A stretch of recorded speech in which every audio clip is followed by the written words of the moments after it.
Það ekki þannig að ég venjist þessu útsýni og hætti að taka eftir því. Ég tek eftir því á hverjum degi og þetta náttúrulega síbreytilegt eins og núna allt orðið hvítt. Og svo á vorin þá biður maður spenntur eftir því að náttúran svona lifni við. Hjónin Kristín Einarsdóttir og Gunnar Jóhannsson hafa komið sér fyrir á sælureit í Hljóðlátri Vík við Steingrímsfjörð. Þau voru saman í skóla sem krakkar en áratugum síðar hittust þau aftur á skólamóti og hafa verið óaðskiljanleg síðan. Og hann, Gunsi, átti þessa jörð hér, Hveravík. Og við fórum hingað, seint haust. Svo fór ég með honum hérna helgi til að skoða þetta sem hann kallaði ég á þessa perlu þarna í Steingrímsfirðinum, sagði hann. Og við komum hingað, hann eldar handa mér humar. Og svo var reyndar myrkur, en ég bara heillaðist af þessum stað. Og ég man að við komum við hjá bróður hans á Hólmavík og ég sagði við hann, ég ætla að flytja hingað. Og þetta sem sagt 2014, líklega haustið, og ég byrjaði eiginlega bara svona að rella eins og lítill krakki. Hvenær getum við flutt? Getum við ekki bara flutt? Mér finnst alltaf alveg ótrúlega erfitt að fara hérna. Ég bara límdist hérna. Og svo sem sagt 2016 þá giftum við okkur hér á pallinum með pomp og prakt. 250 manna stór veisla, stóð heilan dag og fram á nótt. Og þá fluttum við hingað sem sagt á 2016 og byrjuðum þá að breyta þessu húsi, byggja við það og endurnýja það. Og byggðum svo skemmu hérna upp frá með sal sem við leigjum út. Þegar við heimsækjum hjónin í lok nóvember Gunnar eða Gunsi eins og hann jafnan kallaður búinn að matreiða dýrindis fisk í raspi fyrir okkur. Og við höldum náttúrulega að hann hafi sett sig í stellingar fyrir gestina. En aldeilis ekki, Gunsi ástríðukokkur og svona hver einasta máltíð í Hveravík, segir Kristín. Ég mikill sælkýr og mér finnst gott að borða. Og já,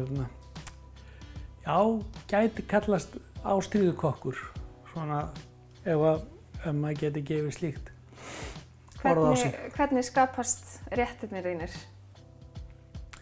Nú, venjulega bara þannig að ég hef hráefni hérna af svæðinu, ég nota hráefni sem hérna af svæðinu, bæði kjöt og fisk og sérstaklega þegar ég að byrja að elda þá ég ekkert alveg ákveðin í hvernig ég ætla að elda þetta, hvað ég ætla að búa til úr þessu.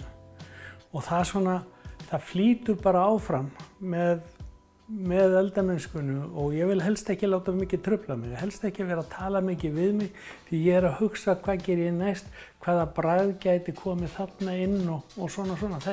Í þessu, já, þetta ástríðan. Það virkt? Ertu yfirleitt látin í friði þegar þú ert að elda? Já, ekki alltaf samt. Já. Ef ég ekki látin í friði þá gerist eitthvað, það klikkar eitthvað. Og þá ég svolítið pirraður. Já, þannig að Kristín þarf að velja vel ef hún ætlar að trufla þig. Það gæti kosta hádegismatinn. Já, það verður bara að byrja upp á nýtt.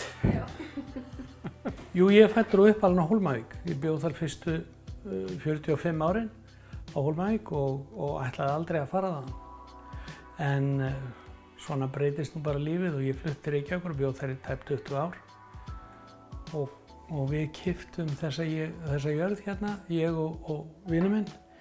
Við keyptum hana 2006 og byrjuðum strax að láta bora hér eftir heitu vatni því að við höfum gríðarlegan áhuga á þessari orku, þessu heita vatni. Maturinn svo sannarlega ljúfengur og ekki skemmir útsýnið fyrir. Skammt utar í firðinum þorpið Drangsnes sem næsta þéttbýli við Hveravík. Þetta svo stórkostlegt samfélag. Það svo gott fólk sem býr hérna. Það aldrei neitt svona rifrildi eða vesen á milli fólks. Það allir bara, og engir svona hópamyndanir eða klíkustarfsemi, ekkert baktal. Þetta bara frábært fólk. Það hefur náttúrulega líka mjög mikið að segja.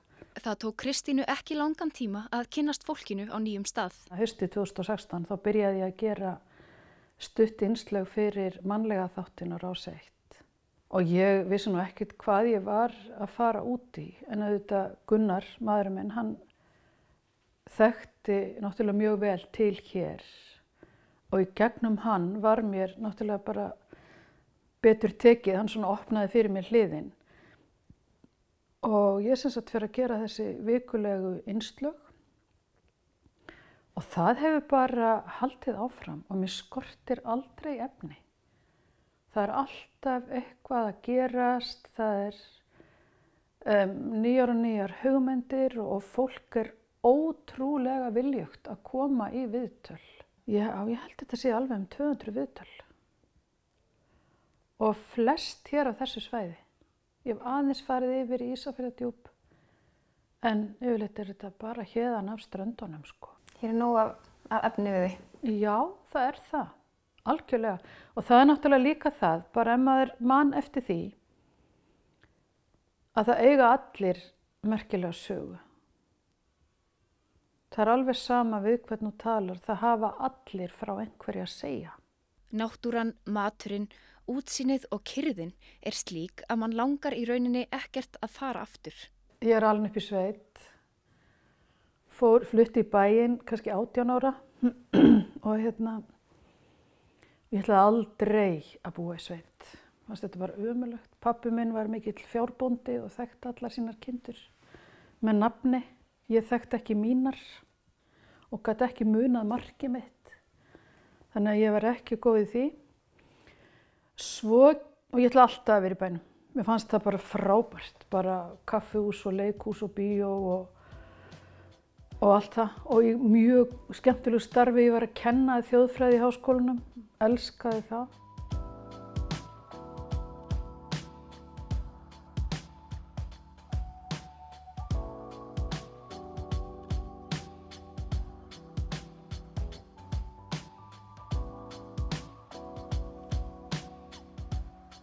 Ég geng mikið hérna upp á hálsinn eða við bæði.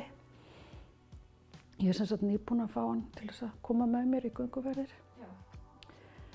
Og fer eiginlega á næstu því á hverjum degi göngu hérna upp á hálsinn, alltaf sömu leið. Og þá hittum við hestana, tölum aðeins við þá sem eru hér úti.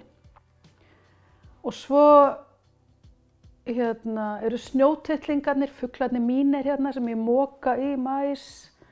Og því svo hrættum að þeir fá ekki nóg að éta, þá farið þeir annað. Þannig að ég verð að gefa þeim nóg. Og hef óbúslega gaman á þessum fuglum hérna. Það er til dæmis harðbannað að veiða rjúpur hér á þessu svæði. Fuglarnir hérna á sjónum og mófuglarnir hér á sumrin. Kríuvarp hérna á tanganum. Mér finnst þetta allt alveg stórkostlegt. Sko með hvernig þú tala núna þá þykir mér eiginlega bara ótrúlegt að það sé sama konan sem að ætlaði alltaf að búa í borg einu sinni.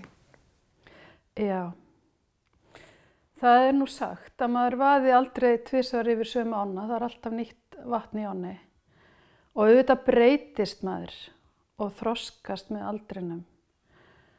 Og þessi metnaður sem maður kannski hefur fram eftir árunum eða fram eftir ævinni, að hann kannski breytist. Það fer að verða svona nóg að eiga bara, umgangast færra fólk og svona eitthvað. Þessi metnaður sem ég hafði þegar ég fór að kenna í háskólanum og allt þetta, hann bara, svona hvarf eða minnkaði. Ég þurfti þetta ekkert lengur. Þetta var svo mikið ævintýri og ég bara elska hvern einasta dag hérna. Ég hef oft, og ég var til dæmis að farastjóri í hjólaferðum á Ítalíu og Frakklandi og ég var ofta að hugsa, af hverju get ég ekki bara notið þess að vera að hjóla hérna. Ég var svona, alltaf að hugsa næsta dag, hvað er ég að fara að gera í kvöld, hvernig verður morgundagurinn. En hér nýt ég hverrar mínútu frá því ég vakna og þangað til ég fer að sofa.